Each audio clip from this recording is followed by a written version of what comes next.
total population of the Gambia is approximately 2.05 million. Out of these, approximately 39,000 are deaf or hard of hearing, which is an average prevalence of 1.9% in sub-Saharan Africa. In more recent times, the number of pupils at St. John's School for the Deaf has risen significantly from 250 students in 2012. This increase is not necessarily due to an actual increase in the deaf population during that period, but is just as likely to be due to an increased awareness of the problem and acceptance that deaf children can learn and benefit from attending school. MCJSupport.org, as a concerned organization in finding ways to improve the education system of the Gambia, we believe that deaf students should not be marginalized. Our organization has strategies and systems in place to counter the barrier between deaf students and technology and intend to enforce as soon as applicable using Binta as a case study. Here we dive into the success story of Binta, who made it against all challenges and difficulties. My name is Binta Badgie, Binta Badgie. My sign name is BB. I am 28 years old and I am also a deaf rights activist in the Gambia. I started my education in Latakunda Sabiji Primary School. When I was 6 years old, in 2001, I became deaf and started the School for the Deaf in Kanifing from 2003 to 2008. When I finished grade 9, I changed to Nusrat High School from 2008 to 2011. I learned in arts from grade 10 to 12. After that, I joined the American International University and studied human resources. She started her primary school life way back somewhere in Latikunda, Iringanya. And when she got into grade 3, she had problem of meningitis, after which she became apparently deaf and was thrown out of school at grade 3 level. So she actually moved over to St. John's at that tender age, not knowing what to do. Initially, she thought she was going to be a dropout. She came in and was welcomed at the time of Mr. Jata, was taken into one of the grade 3 classes, and sowing the bit in her, she was the type that was really beyond what one can imagine as being brilliant, because whilst in grade 3, any piece of work given her by the teacher, within 1 or 2 minutes she will be done. And she initially, later then she came up and said, well, I don't think I need to be here. Probably you need to move me up to the higher classes. And that was the progression she started. And then from grade 3 she was moved to grade 5. After the first time, the second time she was moved to grade 5. And then after a year, she said, well, don't you think it might be ideal me skipping one of the grades to go to the next grade? And this was what happened. She was given the opportunity, instead of going to 6, from grade 5 she went straight to grade 7. And you can imagine a profoundly deaf, just recovering from probably meningitis at the time. And she eventually became profoundly deaf. It was really difficult because the teachers lost hope, and that was why she was sent out. But while she was here, she was really excelling and picking up gradually, and there she was, from grade 5 to grade 7.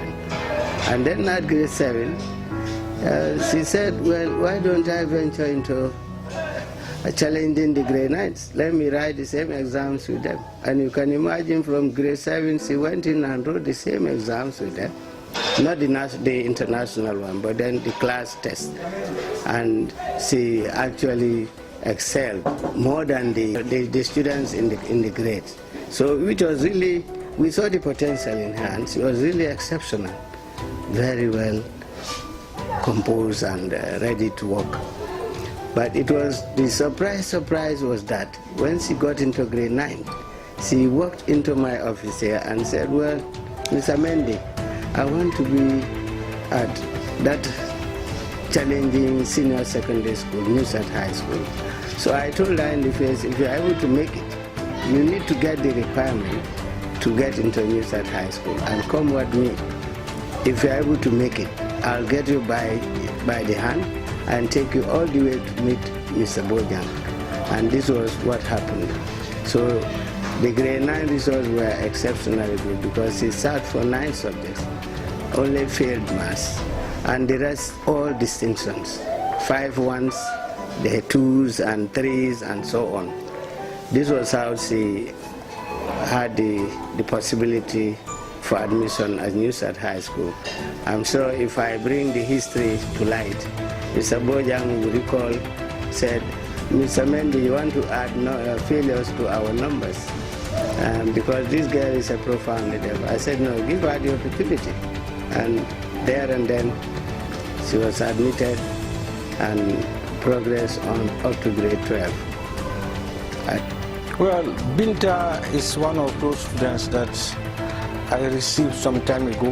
You know, Newsat High School has been friendly to physically handicapped students, but we were not experienced with hard to hear.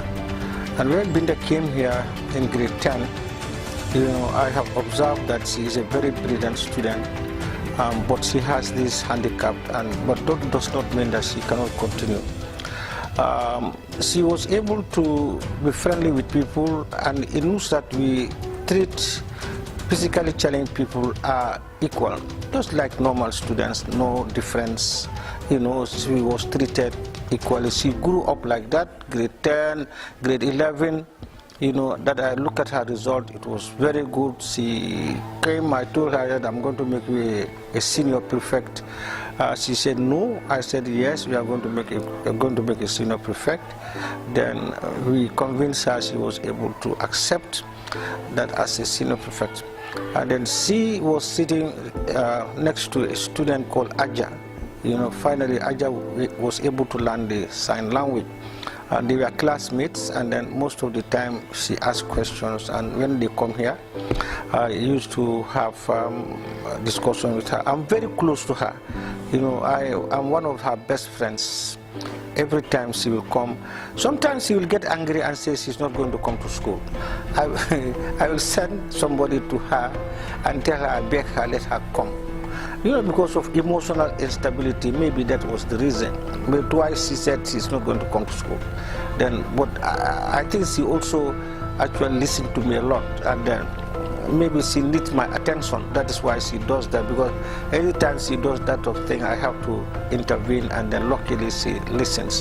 So Binta went through that system until she graduated. When she graduated with 6 credits and 1 pass, of course, it's the maths that was the problem. By that time, the University of the Gambia, they were so mad with these 5 credits, including English and maths. I have done everything possible. I went to the ministry, I fought for her, that this girl, because of the problem, the handicap she has, she could not do mathematics, but she's qualified. Now one day, you know, I have a visitor from the American University.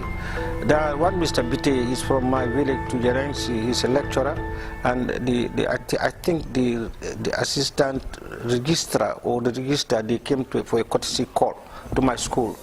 When she came, I explained to her that I have a student here who is very brilliant, and I showed her her transcript and result. I said, but she has not been admitted at the University of the Gambia. She said, wow, but I can, because there are programs at the university that can help her to graduate.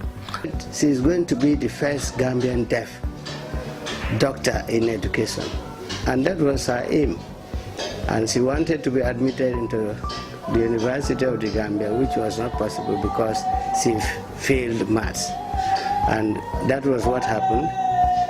She lost hope, She said, why don't you take me there and tell them I want to study humanities studies so that I don't need mathematics to calculate those reading subjects.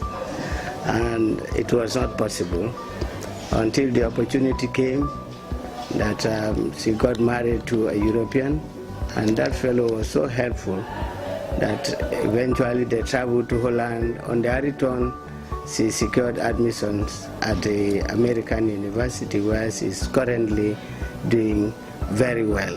Because I understand even the first year of her attendance at the university, she came out among the 10 best overall, including the parent college university in the US.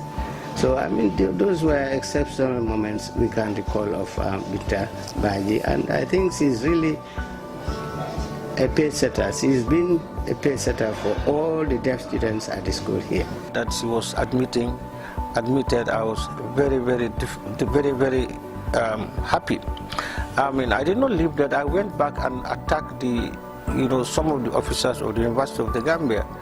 Unfortunately, maybe I also did not see one Aminata Njai, so because I have told her, look at the student that was rejected, but now she is doing well.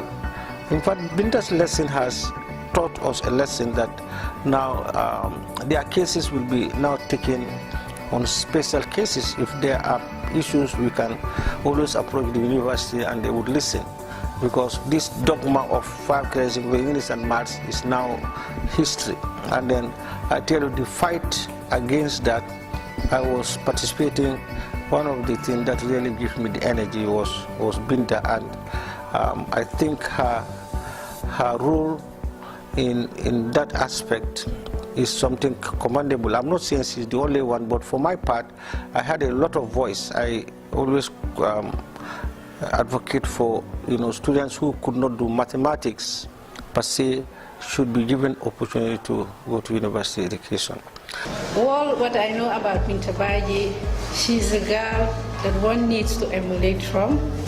She's very hardworking, very respectful, very intelligent, I could say, and very aspiring in life. All she does and all she wants in her life is education. When I know her by then, she was very perfect. Another thing also, she likes helping, especially the young ones. When I know Binta, the only thing you can see about Binta is her smiles. Anytime you call her Binta Baji, the next thing you will see her smiling, which I love a lot about her. Binta will always leave the class. When it is time for break, she prefers to come to the classroom and help teachers who are new in the system to teach them how to do their signing, which I love a lot. I have learned a lot of signs from Binta Baji. She is very, very helpful. Just before she left to Nusrat High School, when she was there doing her grade 10, she will always come back to the school. Anytime she has difficulty to sign certain words, she will and ask different teachers to help. She used to have this teacher by the name Andrew. He was the one who was assigned to always go to Nusrat High School to help Binta Baji do some of her signing at school there. But always Andrew will come back. He said, I have little work to do with Binta there because I've already made her understand everything that was said by the teacher. Then some of us will ask, how comes Binta understands all what the teacher was saying at the school there? And Andrew will just laugh. He said, yes. When I went and sit with Binta asking her, did you understand all this? She said, yes. How? She said, I was reading. I read and I understand all what the teacher said, which was very perfect of Binta. It was through her efforts that the idea to pursue the junior secondary, from junior secondary to senior secondary came about, because the others were struggling and struggling. But because Binta made it, she was being used as a model, even as I'm talking to you now, over 15, 16 years ago. So I mean, Binta is really a model, and now that she's been able to venture into a real life situation where she can organize herself and to create some kind of opportunities avail to the colleagues who are also deaf and graduates of the school. It is really worth talking about. I have been Binta's lecturer since she joined us in January 2015. First in the writing and communication skills course, then followed by manpower planning, and later on, sometime in 2016, we did human resource management 1 advanced course together. She was a student in my class, and on the whole, I would say Binta, even though she is completely deaf, then she's a determined student who wants to make an impact and is ready to serve her country and anywhere else she finds herself. At first, when she joined us in 2015, she was a bit shy and unsure of herself because she found herself in a completely new environment. Not that as a person she's shy or introverted, but then you know, being the only deaf student at the university, it took her some time to get familiar with the other students and then make friends, and that has helped her tremendously in all her other courses. My goal in life is to build a school for deaf children because I see a need for deaf children to grow and have better and quality education in order to achieve the best in life. I love Binta. I always admire her. Always when I see her, I always tell her, keep it up, because you are a star. And she will laugh. She said, no, I'm trying to copy from you. I said, no, you are more than I do. Just last week, I visited the restaurant where she works because I was to have an oral presentation like this. I said, I am a teacher though, but I need them because they own the sign language. Let me go and ask Binta some of the signs which I have forgotten. I went to Binta, she welcomed me so nice, she offered me water, she gave me a bottle of drink. I said, thank you for everything. I'm not here, I should be the one to buy. She said, no, I have to give you, which was so lovely of her.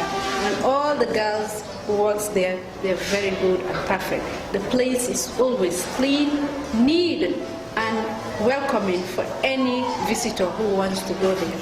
So when we sit, there was this woman who came and said to her, she asked, who is this? She said, yes, she is my teacher before at the school. Then the woman looked at me and looked at Binta. That was when I packed my bag and left the restaurant. I said, yes. He said, Mommy, where are you going? I said, yes, because look at you, you are getting every day, and we laughed all over it. It was fun. I love Binta, and I appreciate everything she's doing. I always tell her, keep it up. God is your strength. What we are doing, God is seeing it and will always support and guide you. Binta is exceptional and she is very intelligent. I can say she's a determined lady who speaks up when she has to, and then she communicates a lot with me. Apart from being her lecturer, she chose me as a mentor from the very beginning. And I feel so humbled by this privilege. I have encouraged her even when she wants to attend meetings that would coincide with her lecture sessions. I would help her with the administration so that she gets the necessary excuse to travel and so on and so forth. St. John's School for the Deaf of today, unlike before, where most people regard it as a dumping ground for any deaf somebody. or the probability was just to bring them in and they learn carpentry and joinery and the rest of it. That is a thing of the past now, because they are pursuing the same curriculum like the normal hearing would do, and their target is to get into university like any other Gambian child.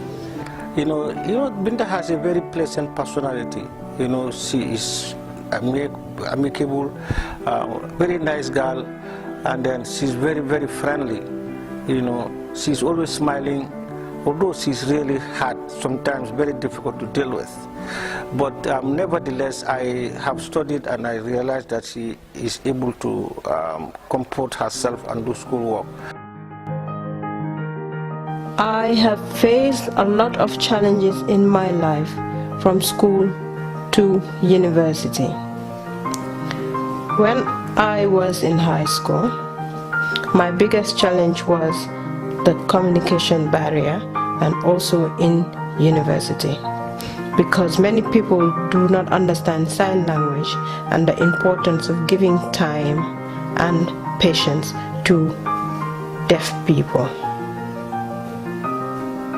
I also think most of the challenges I face in life have to do with how people and society see people with disabilities, and also because my deafness is a silent disability, which people could not see that I am deaf, and people did not know how to act around me.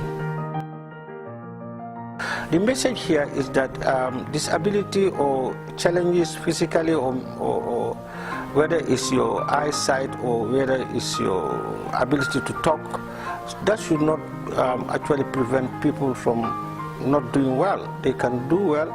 I can give examples of people who are here in the Gambia, magistrates who are students of this school and they are physically challenged. I know that this success story is here. But one thing is, Binta's personal case was a personal challenge to me. I will be very honest with you, because I can't understand why she cannot be in the university initially. There was no excuse that I want to listen. I think that she has given me the push for me to put my case that any forum where I think I can argue about people going to university without mathematics, has been actually spearheaded. The push was because of her, and I think some of the people who are enjoying those facilities, I can tell them, I am not saying I'm not the only one. It's a change of policy as a result of contributions from me and other people who share the same vision.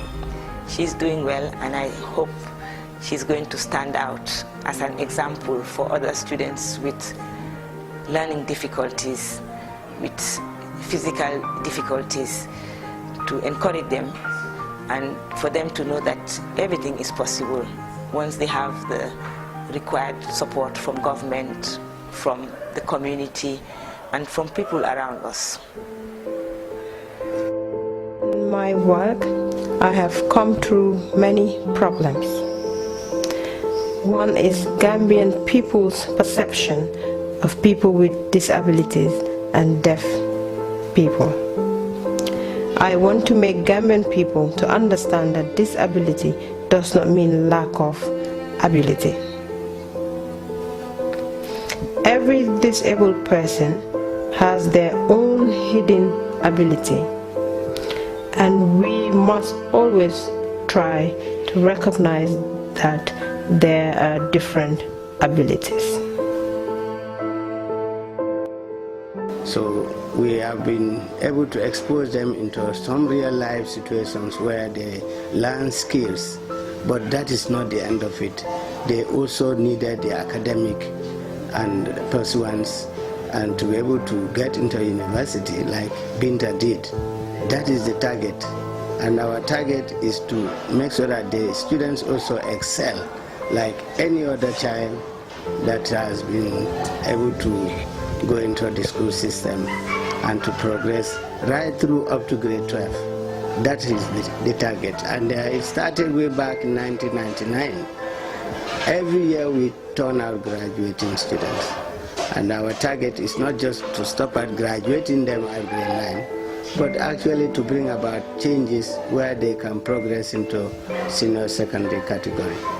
And in the near future, we are looking forward to emulating the Binta Baji style, where we don't just stop at graduating students, but also soliciting some kind of help where we can bring about skills development, entrepreneurship, and the rest of it for our graduating students. We hope in the near future this will come into place at Khartoum. That is our dream, and I hope anybody watching, if you are interested in helping in any way possible, our target is at school level to help, and the rest of it we'll have to target the graduating students so that they don't just disappear into thin air. That is our target and our dream. In 2014, I joined a group of deaf women to work together in achieving social life, economic activities, and also employment. We also work together to talk and address the problems of deaf children in school. We have worked on one of our goals, and we have started a business where deaf women work. My word of advice to Gambian deaf children and youth is, we can make it in the Gambia because it is our country.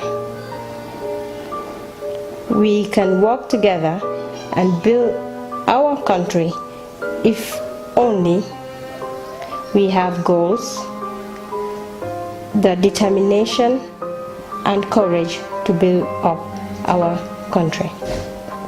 The Gambian people and the Gambian government must give equal opportunity to children with disability, because children with disability have the same human rights like other children.